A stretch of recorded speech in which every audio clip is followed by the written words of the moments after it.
I came across the post the other day of the statement issued by FMC about this girl's death that was bitten by a snake, forgotten her name. And in that post, I made a comment.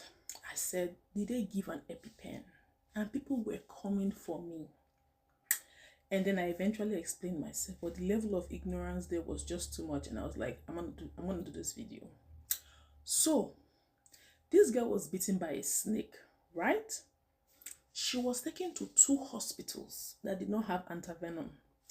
By the time they eventually took her to FMC, where she was given an antivenom, complications arose and she eventually died. I asked the question, did she get an EpiPen? Here is the reason why. So when a snake bites somebody, it releases that venom into the body system that can cause severe neurotoxic complications. Those toxins are like poisons that can arouse what they call mast cells in the body that can cause something called anaphylactic reaction. This anaphylactic reaction can lead to respiratory paralysis. It can cause so many other things. And when respiratory paralysis occurs, it can occlude oxygen flow to the brain. It can cause swelling in those respiratory pathways that will not allow the person to be able to breathe. And how do you arrest this? By administering an EpiPen. So yes, they gave her the antivenom. But then when you see the antivenom was not being effective, did you administer an EpiPen to prevent that neurotoxic reaction from escalating? Was this done? I'm asking this because something happened to my dad some time ago. I mean, I've been saying this. They need to revamp the entire medical protocol in Nigeria. It's very important because I don't know if they are still doing 1980s or 19 whatever kind of medical protocol. Something happened to my dad some time ago. My dad was complaining to me of what seemed to be neuropathy. I asked him, what have you taken? He said he has taken Tylenol, Panadol is not working. He's taking ibuprofen, it's not working. I asked him, have you tried this medication? Because from my own medical practice as a nurse, I know this medication is used to treat people with neuropathy here. And he told me that, oh, the doctor that was treating him told him that, oh no, they don't use they don't use that medication to treat neuropathy in Nigeria. And I was like, really? Let me talk with the doctor. Talk with doctor. Long and short of the story, the guy was being proud, telling me, no, we don't do that here. Your dad needs surgery. I told my daddy, calm down.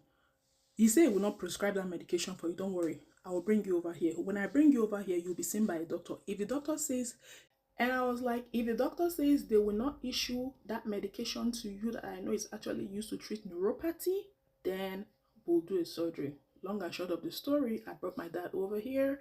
He was seen by a doctor. The medication that I already knew was going to be prescribed was prescribed for him.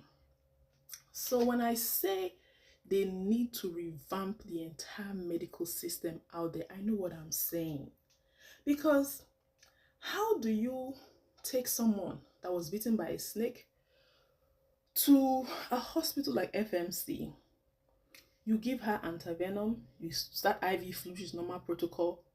You see she's still like she's gasping for air, or like things are going. How do you not critically think that, oh, this neurotoxic effect from this venom of the snake is probably causing some other complications, like anaphylactic reaction? Evidently, in like, how can somebody be on oxygen and they cannot breathe, they're gasping for air, you know what I'm saying? An EpiPen could have at least ameliorated or reduced the impact of that snake's venom in her body. The snake venom can also cause, apart from even this neurotoxic and this anaphylactic reaction I'm talking about, it can also even go to cause coagulopathy issues, problem with blood clots, like a lot of problems. But at least most of this stem from that anaphylactic reaction. Respiratory paralysis, swelling of the airways. If an EpiPen had been given, all of this would have been arrested, and maybe that girl would have still been alive with us today. I hope someone will share this video so that it gets to FMC or whatever, the government, they need to revamp the medical system in Nigeria. I don't know what their medical protocol is over there for treatment of people bitten by snakes. I don't know if an Epi-pen is part of what they do. Maybe it's not, but if it's not, they can at least add it to their medical protocol. I'm not even sure. I don't know if that hospital had an Epi-pen in stock that day, which they should have had. But I mean, it's our problem. If we don't fix it, no one else will. I'm Lady P. I hope I'm making common sense.